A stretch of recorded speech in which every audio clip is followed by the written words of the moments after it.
Okay. Yeah, Okay. sure. Go under the shelf. Go under the It's called the cover. bus stop, Kelvin. Okay, go under the bus stop. Okay, jump on the chair. Okay, now spam your jump. Spam your jump like jump 100 times.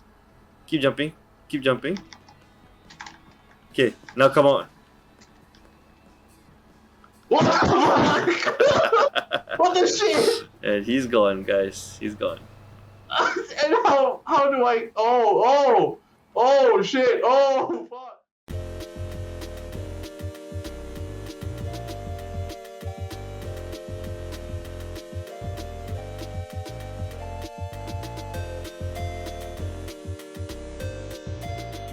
Hello 大家好 and apa khabar semua? Welcome back to Epic Arcade. We are your video game best friends as usual. I am Nick Dorian. And I'm Kelvin Tay. And Afi is again missing today, but understandably so. He has fatherly duties. Yes, he as does. fathers do.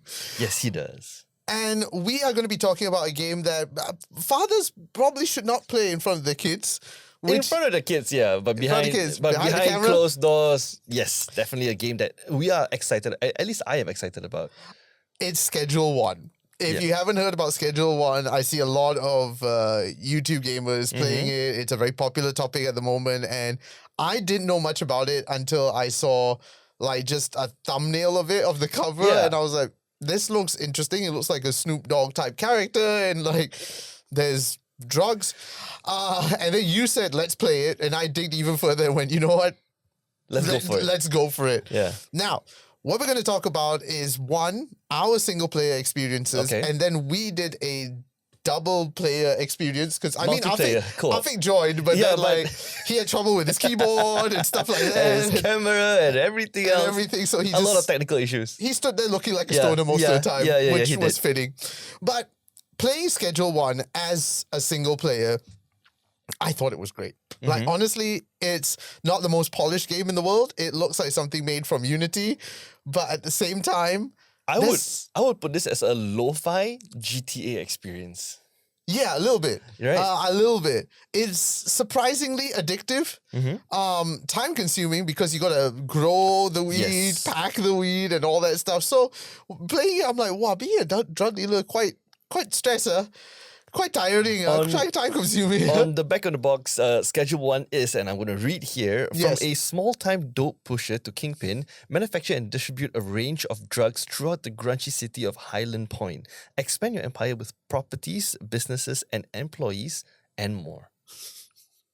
Drug dealer simulator lah. It's okay. So a lot of people like to call this a drug simulator. Drug dealer simulator. A drug simulator is very different. But I would call this a crime simulator, because if you play along the way, right, yes, you are making drugs. There are three major drugs in this game specifically, which is, I'm not going to use the right term for it, but buds, crystals, and powder. Okay, these are the three main things that you can produce, and when you level up along the way and you gain more experience, more things tend to unlock for you to like have better equipments, have better access to these drugs in the game, right? Available in the game. And it is not a drug simulator, but a crime simulator, because you can also buy guns, you can shoot people with it, you can punch people, which you did to me, you know, a couple of times. We'll get into that in a second. So yeah. Okay, I mean, I haven't gotten to that point yet. Like I told you, I'm at level 7, but you're at level 20, so you have more of an experience. Whereas for me, at the beginning, it really is just about dealing the weed.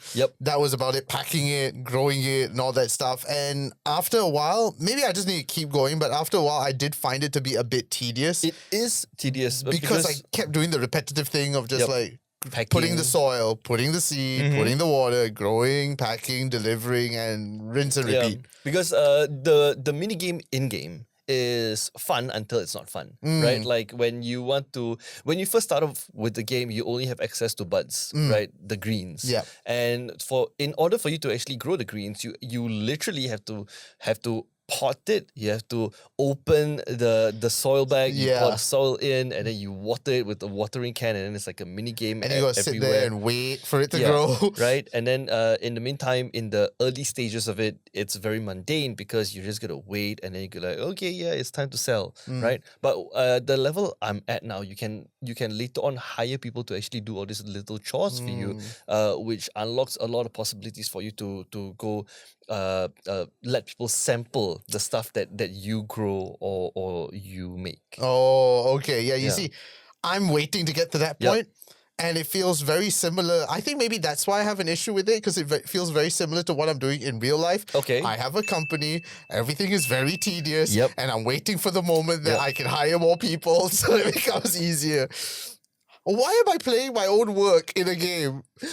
I don't like this anymore. Like there's a reoccurring theme on Apple Arcade where we tend to play games that stress us more than our day-to-day life. Yeah. Like before Schedule 1, I was playing Arena Breakout Infinite, and it's Yeah. this extraction shooter that whenever I play, I actually feel the stress spikes up because of the level of stress, the gunplay, the fights, and you know the gruesomeness of the entire game, right? Same goes to Schedule 1 as well, right?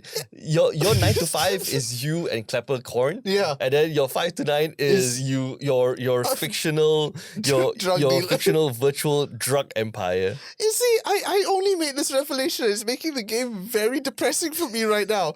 Because literally, I'm thinking about it. Like, if I compare the two, one, I'm creating videos from scratch and delivering them to clients, and then rinse and repeat. What do I do with this? I make drugs, deliver them to my customers, and rinse and repeat. You haven't I hate unlocked this game now. you haven't unlocked interns in real life, is it? No, Oh, right, no, right. I'm waiting for Yeah. that moment. I'm waiting to reach level 20 in real life. Yeah, maybe you just need more experience in real life as well. Yeah. So basically, Schedule 1 itself, right?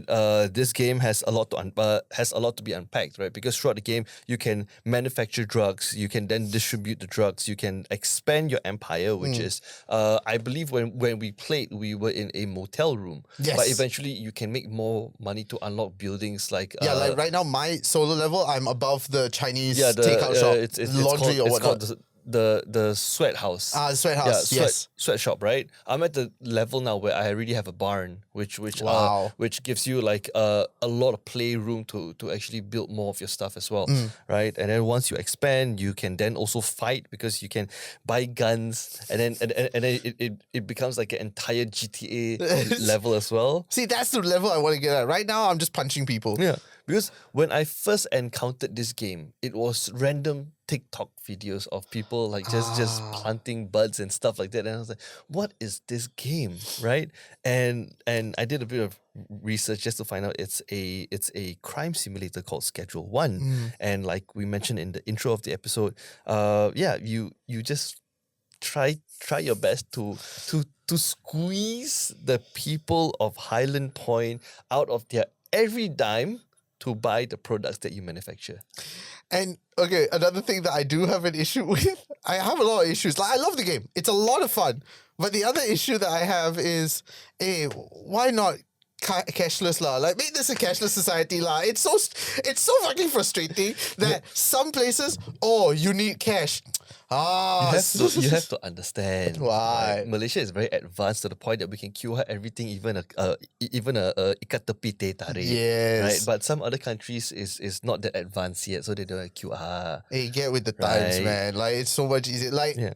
I was frustrated because I didn't know this. When I went to the hardware store to pick up supplies, they were like, "Oh, you don't have enough money." And I'm looking at it going, I have "Yeah, money. I do." And I realized, wait, I got to put the cash in the card Yeah. and use it in the card. And then Yes. I was like, okay. And then the sweatshop happened. It's like, 800. I have 800. I want to buy it. You don't have enough cash. What the fuck? I would say, okay, since we're on this topic, right? Let's talk about the ugly part of the games first, Okay, right? yeah. Because there are some negative points in this game that I want to touch on as well. Besides the whole cash and card thing, what other gripes you have with the game? My other gripes is that, okay, right now, I don't know whether at level 20 it's better, but I hate just running and just constantly running to places to deliver this.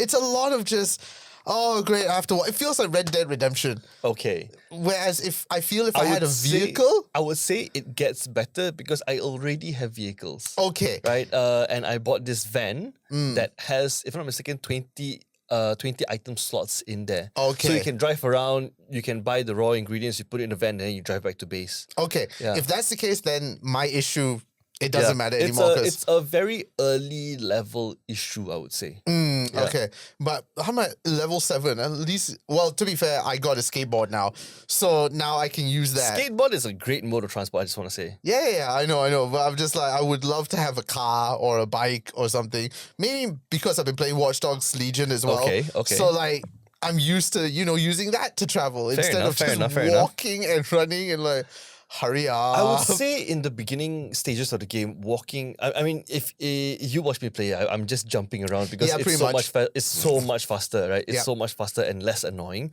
But eventually, when you have the car, another problem would come out as well because a lot of the deals that we make or I advise you to make is at midnight. Yeah. Because you get like a Oh, 20. the police. Yeah.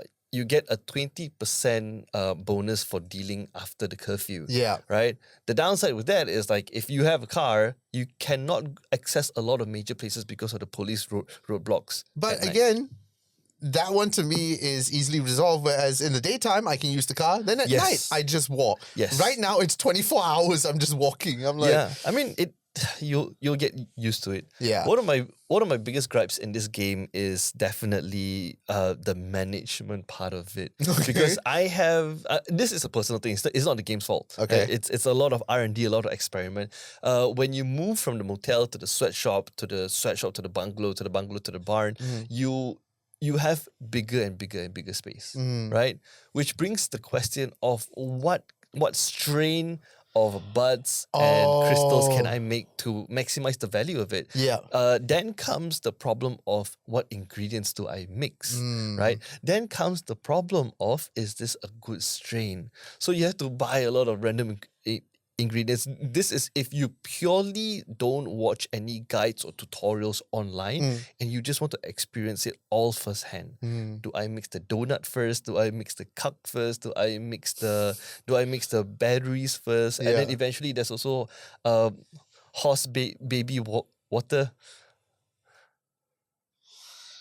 Right, and it gets crazy and crazy as well. But then once you find the right strain, it's so much easier to progress the game because you'll be making. Right now, I'm assuming you're making a couple of thousands a night. About there. lah. About there, Yeah. I'm at the point where I'm already making like 10,000 a night. Okay. Yeah. One thing I do have to ask, does your inventory increase as your level goes up? Oh or no, it stay? it stays.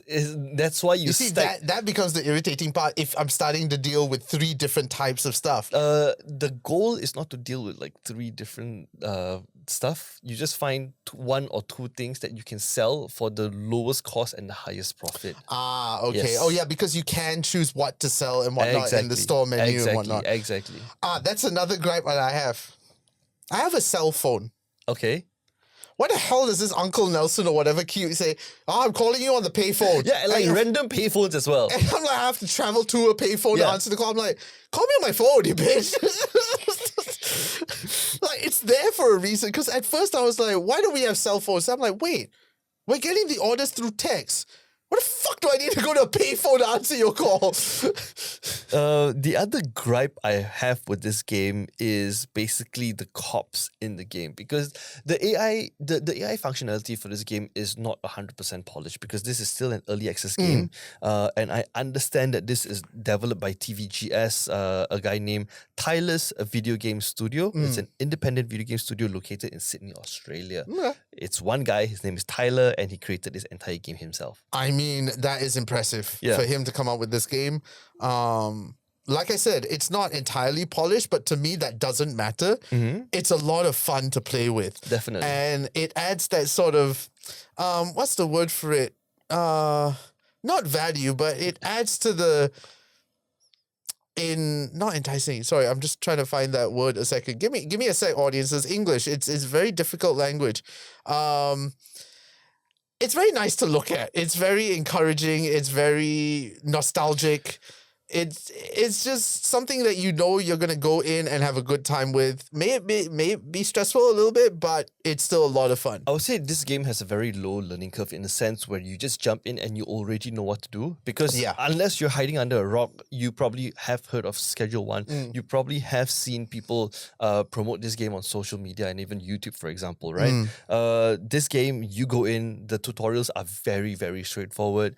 Get this, buy that, do this, do that, butts comes out. Yeah. Right? And it's easy access enough that even a high schooler or a primary schooler, even though they shouldn't They shouldn't be playing this right, game. Primary schooler. would understand. Yeah. Right? For the fun factor of it, this one is definitely quite high for me, especially with the introduction of co-op. Yes. Because yes, playing alone is viable, but when you are at the later stage of it, where you have to manage more things, having more friends playing this game with you is a lot better, given if they understand the assignment. Yeah. Which And if they don't punch you to death, lah, which we'll get into right after this break. after this break.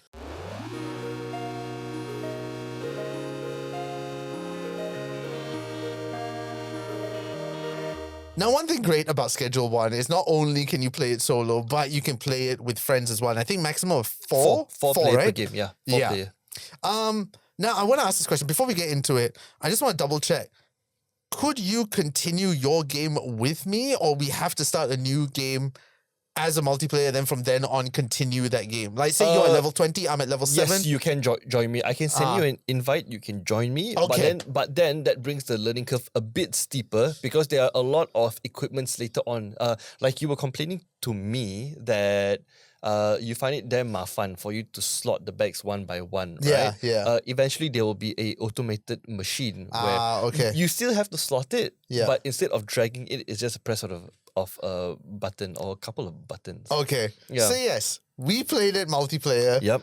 And I had a blast. I had a blast playing it. We started a brand new server. We started a brand new game from scratch. We skipped the prologue because we already tried it Yes. single playerly. Yeah. Yeah. Say single player. Single playerly? playerly, yeah. Words. Always your Yes. best attribute. Thank you very much. Right. We tried a single player and then we went to the co-op and then started a new server. We started from scratch. Yes. Right. I really enjoy the multiplayer just because I like fucking around in games. Yeah. And I can do that as well as this, like punch you. And And then TIL, I found out I could die. yeah, I didn't know either. Like I was just playfully punching you, and then all of a sudden you keeled Yeah. over. I was like, oh shit. Yeah, you can actually punch someone to death. Yeah. But what I also love is that because of that fucking around, yes, you are getting shit done, but also it adds that level of fun to it Yep. because you were going around collecting trash just to gain more money. You're like, hey, I got the cap, I'm going to get trash. I'm because like, in the beginning of the game, yes, you are planting buds, but it takes time to Yeah. to grow, right? And Yeah. in the meantime, you need more money as well. So you get the cap, and then you get trash, and then you sell, and you can get it for quite good money as well, I would say. yeah, I just wish we could throw the wheelchair in there, but the wheelchair wouldn't go in. Yeah, I know. I tried putting a body in there either. That didn't work.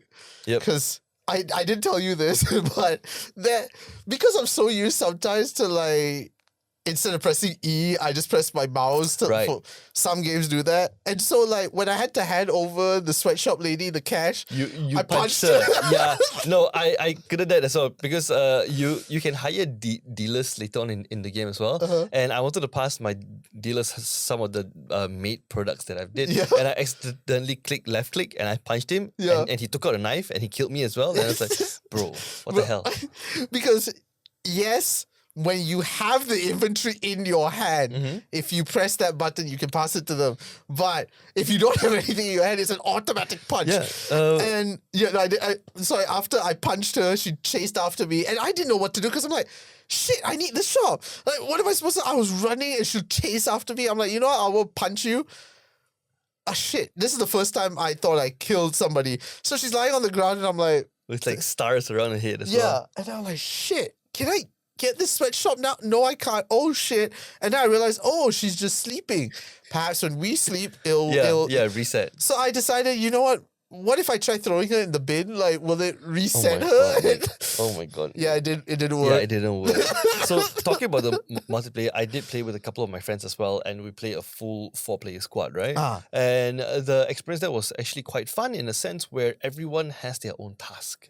Because I have a friend who plays as a chemist. He is the one creating all the drugs. Okay. I'm the one going out to. I'm basically the mule. Yes. I go out. I get the raw materials. I come back. Yeah. And I have other friends who are just running around the city, letting people, getting more customers, essentially. Okay. Yeah. Because that was my question. Maybe it's because we were both very set in what we were doing Yep. that I was like, what's Afiq going to do? I mean, Yeah. he didn't do anything anyway, Yeah, but like, yeah, he didn't. if he had been playing, I was doing the drugs and then passing it to you, Yep. and you were doing the delivery. So what? And you were also giving free Yep. samples. So I was like, what would have Afiq done?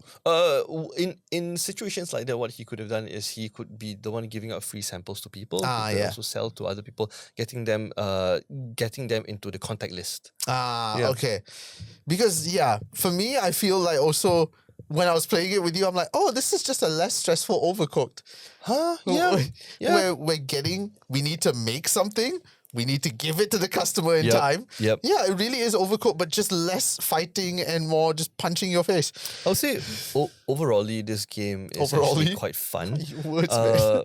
Again, like you mentioned, right? This at the beginning of the game, it is quite stressful. But eventually, once you start automating things, it's all you have to do is manage the automation. Yeah. And then start selling your drugs for higher prices. Yeah. Right. What I would also like within multiplayer, and I mean this is nitpicking at this point, but you know when we answer the phone, the fucking payphone, if we're both there at the payphone, it would be nice for the screen to actually show all the Yes. text and not just on Yes. one. Because I realized that I thought, because I picked up the phone the first time, and I thought you could see all the text No, too. I couldn't. Then when you picked up the phone, I was like, oh, that didn't work. It Yeah. would have been nice.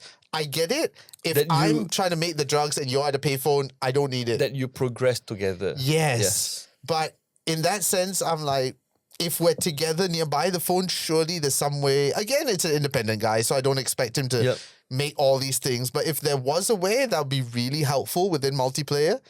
And also a better map to sort of show where you are, where I am. Yep. Because sometimes... It already has that. No, but it's the... The mini Oh, map. yeah. Oh, Yeah, you it's can in the open up phone, map. right? Yeah, it's in the phone. It's in the But I phone. would Or you like can press it- the M button. But I would also, that's my gripe with some games, that they do that. Like, you have to check the map to find where you are. Right. Instead of like GTA, Right. where the map is in the corner. There is also a mini-map function already, but it's coming out eventually. Okay, that's with good the then. latest update. Yeah. So, Schedule 1, right now, it's a early access game. Yeah. You can buy it for 49 ringgit, which I find it a very, very fair price. Yes. This game has 127,000 overwhelmingly positive reviews. Yeah. This game came out swinging, and it's definitely one of the best indie games, I would say, for 2025. Yeah. And Tyler, the creator, has already confirmed some of the roadmaps that are coming out after March. Okay. Right? So, sorry. That will be rolling out eventually. Right now, it is 8 objective that he is updating. Number 1, significant expansion of the map, several more drugs and production processes, a larger customer and supplier network, more things to spend your hard-earned cash on. Okay. Because in the previous update, I believe they added the pawn shop.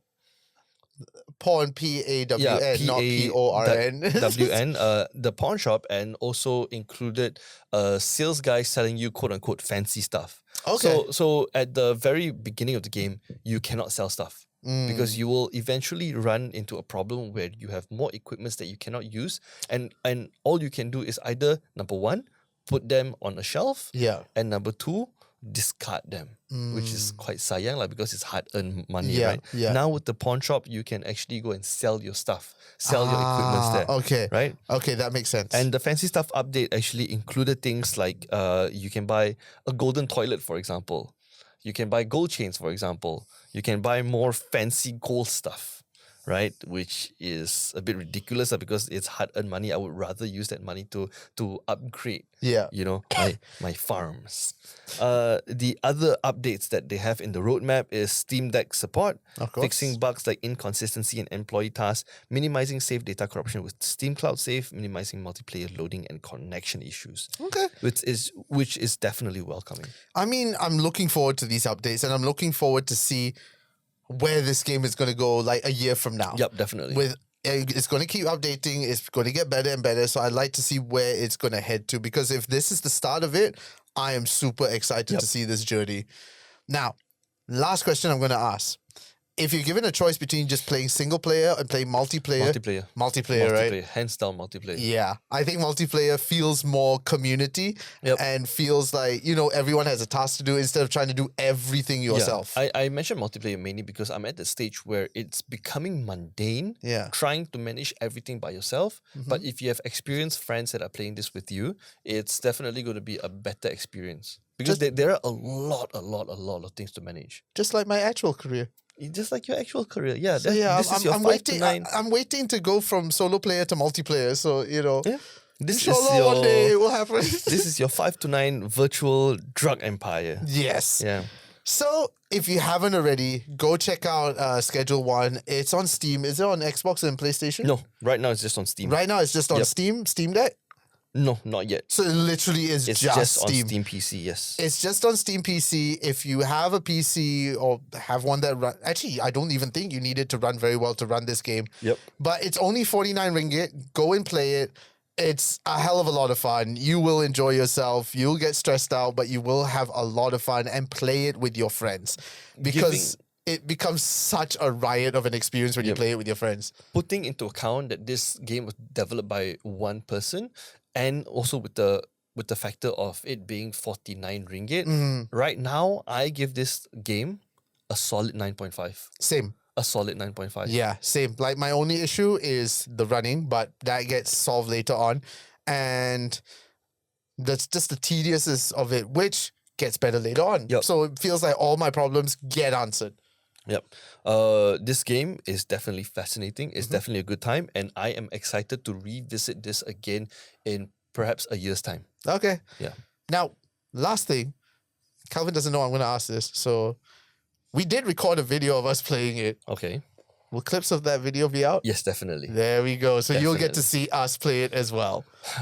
Okay. Thank you so much again for watching. If you want to follow Epic Arcade, we can follow us at Instagram, TikTok, and of course YouTube and Facebook as well, right? Yep, at Epic Arcade Pod. There we go. And where can you follow RP? www.renegadeplus.com. Yeah, there we go. I am Nick Dorian. And I'm Kelvin Tate. We have been your video game best friends. Until then, we'll catch you on the next one. Bye-bye. Bye-bye. 3, 2, 1.